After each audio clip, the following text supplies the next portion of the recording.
fundamentally is the counter-argument from them. I suspect that with time, they'll look back and they'll go, remember that goal in Kiev? My goodness. Remember what he did in Lisbon? I personally would argue that in Milan, the European Cup final they win in Milan, the second one against Atletico Madrid, that season for me, he was Real Madrid's best player. Not Cristiano Ronaldo, he was. Now, I know it's only one of the many seasons he was there, but he was. You mentioned that goal in Kiev, obviously arguably one of the best ever in the Champions League final. But what doesn't help his cause is that immediately after that goal, on the pitch afterwards, he's saying, I want to play every game, I'm going to think about my future here at this club. And you think, really? Is that the time? Is that the time you really need to be saying these sort of things? No, absolutely, you're right, of course, and that's a very, very big part of it, and people wondering whether that was a time. And let's put this into context. Gareth had not played all the way through the spring, and throughout the spring he wasn't starting games. He didn't really understand why. He didn't want to talk to the manager. He didn't think that it was his place to go and talk to the manager, and he couldn't understand why he wasn't playing. And put bluntly, he goes onto that pitch annoyed. He goes onto that pitch thinking, oh, I'll show them. And now, obviously, it shows them in a pretty good way.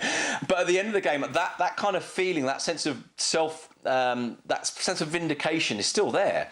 And I suppose he can't help it coming out. But you're right, a lot of fans thought, come on, is this really the moment to be doing this? And there are other moves that happened that summer, including some pretty big ones, but they don't come out immediately in the aftermath of the final. And you're right, that kind of thing doesn't go well. I think there are some very simple things he could have done which would have changed the fans' mentalities, and some of them are really quite superficial. But speaking Spanish, doing some of the really superficial stuff, maybe once in a while kiss the badge, some of those things that footballers do, even if they don't really mean it, could have helped him. And he didn't do it because one of the things about Gareth is he was kind of very much his own man, and he sort of wasn't interested in what he saw as the nonsense that surrounded the just playing of the game. I mean, he said what he said in the final after it because he was annoyed, and these things happen. We're just kind of picking. Are we just? No, I don't think we're picking. No, because then it happens. Cristiano Ronaldo leaves. You're supposed to be the main man, and you're not the main man. You don't step up. You don't put in those performances.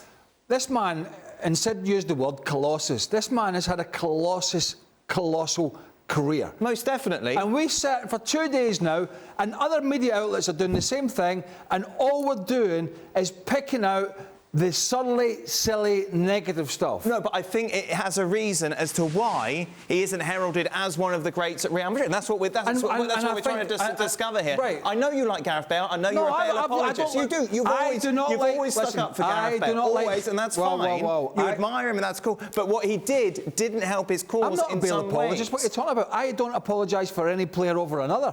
I admire somebody with the skill set to achieve something I would never have been able to achieve as a player. Those Champions League, those goals, those overhead kicks, those Copa del Rey final winners or whatever they were.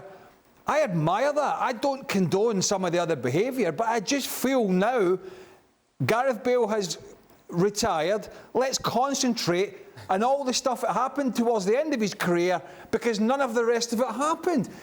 He doesn't care whether Real Madrid fans see him as a Di Stefano or whatever. He doesn't care, I would imagine, if he's in the top 5 players of British football of all time. They're all discussing it. This guy, to me, frankly, does not care. No, I understand that, but I think it's just an interesting discussion for a man who's won more than any other British player. Right. That he's not in that conversation as one of the greatest. He is in that conversation. Within the support group of the team where he had all that success. People want to. And why is that? And I think that's what we're just discussing now. People want to take him out the conversation. No, I don't think they do. I think they just want to have a discussion as to why. Because what happened at Southampton, what happened at Tottenham, and what happened in the early days or earlier days of Real Madrid have somewhat, in some people's eyes, been nullified because he had a very antagonistic, attitude. I don't think anyone has nullified what he's achieved. I think what they have done is asked, did he achieve as much as he could have? Yes. Well, we've put a graphic up in the last 2 days that was listed as long as your arm. No, I know it's as long as that, but could he have kept going? Could he have, kept that sort of standard up if he was still as dedicated, if he wanted? Well, it's not about dedication. It's about whether you enjoy what you're doing. Yeah, exactly. It's not dedication. He fell out of love and he had injuries. And look, we can talk. And look, I don't agree about going away from leaving the games before full time, all this kind of stuff. I don't agree with that. But as I said on yesterday's show, sometimes if you're fighting injuries, it just gets you down. Let's bring Don in. Don? I think it's relative, Dan, to be honest. I think he was ill-advised with the banner. It was silly. I mean, Sid's right. I mean, just play the game. You know, after the final, kiss the shirt, do whatever you've got to do. Make sure when you leave Real Madrid, you're leaving a legacy behind. And he has done with what he's won and how he's played. But it's still, I think, not to me, and I don't think to Craig or Sid or yourself, but to Real Madrid fans, to them, it probably feels a little bit sour because he should be ranked in what he's done and how he's played and the career he's had. He should be ranked as one of the greatest players of all time in what he's done. I mean, show me a player, apart from a Real Madrid player, that's won 5 Champions Leagues. It's only the Real Madrid players that have won it. Show me a player that's won what he's won and scored the most important goals in the very biggest of games. He should be at their museum. I've been at their museum years ago and I've seen Steve McManaman in there, you know, scoring goals in Champions League. What was he doing in there? Lauded, absolutely loved. Bale, no, but Bale should be in the... I don't know if he will be. I don't know if Real Madrid will hold Gareth Bale to such esteem. He should be. But you're right in what you're saying. Like, the banner was just ridiculous. The banner was so ill-advised. If you're Gareth Bale, what are you doing standing behind that banner thinking like you're going to put Real Madrid last? You're not exactly going to come out on top of the Real Madrid fans in a poll, Don, everybody's... This is the thing. We live in a world where there's a multitude of different characters. If everybody was the same and we all made the same decisions, you know, and everybody was squeaky clean... But he could have played the game, though. Craig, he could have played the game a little bit better. Well, he didn't want to... Look, he wasn't interested in the end in playing the game. And unless it was for Wales. My point is, well, he wasn't playing a particularly good one for Wales at the end because he couldn't move. But my point is, these things are far from perfect, granted. But there's a host of different characters in life, and everybody makes decisions and different decisions, and we judge them as right and wrong, but right and wrong for who? Yeah. Right and wrong for us? Or right and wrong for the person involved? And he was happy in what he was doing. I think so. Go on. I think Sid's right, Craig. I think in time, when the dust settles and everyone looks back, and even the Real Madrid fans look back at how he played and what he's won, and it might be 6 months, it might be a year, whatever the timescale is, they'll realise how good he was.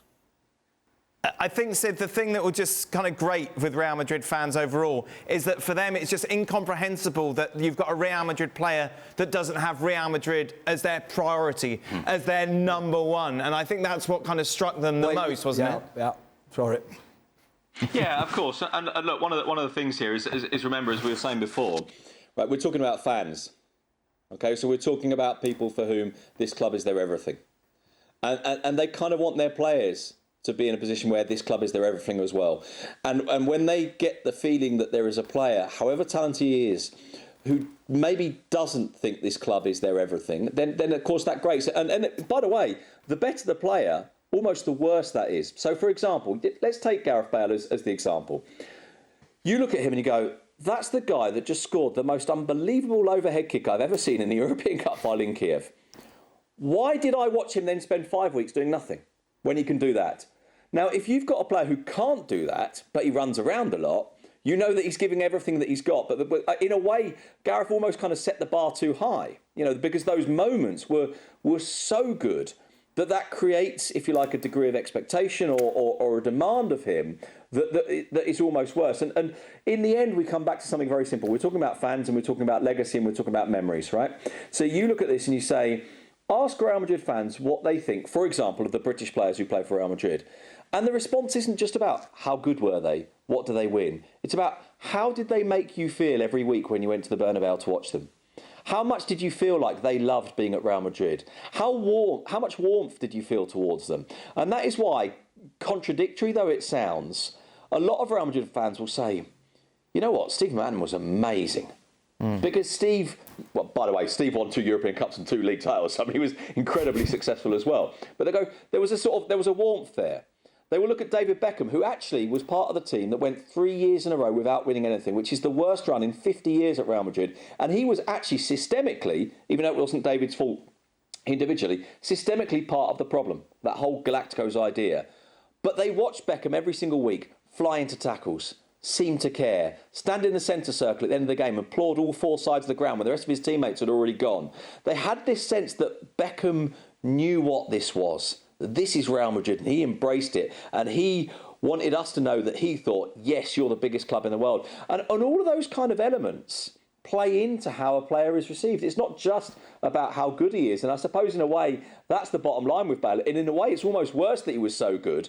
But you say, well, that amazing Bale that I've just seen, why have I spent 3 or 4 weeks not seeing it? Or why is he now sitting out? Why doesn't he seem to care? And that's the problem. And again, let me go back to something here. I'm talking about how the fans respond. I would argue that some of that was very, very overblown, and some of the media treatment of him was overblown, and some of the politics around him, which he was sometimes aware of and sometimes not aware of, was deeply unfair. But those things condition the way that supporters look back on a player and his time at a club, even when he wins, and let's say this again because it is just extraordinary, he wins 5 European Cups. It goes back to characters. Yeah. Beckham about his brand, yes, and everything that goes with it. And that's not unique with Real Madrid. That's every club across the board. In all fairness to Maka, he's been a friend of ours for a long time. Maka's a clever guy. He knows how to play the game. Yeah. And I don't mean play it on the field, play it off it. He knows how to make sure he's keeping everybody happy. It's abundantly clear that Bale's character is not interested in going down that road. And that's why it is difficult to judge when there are so many different characters. That's why it's quite... Well, thank you very much for watching ESPN on YouTube. For more sports highlights and analysis, be sure to download the ESPN app. And for live streaming, premium content, and let's not forget as well, ESPN FC 7 days a week. Subscribe to ESPN+.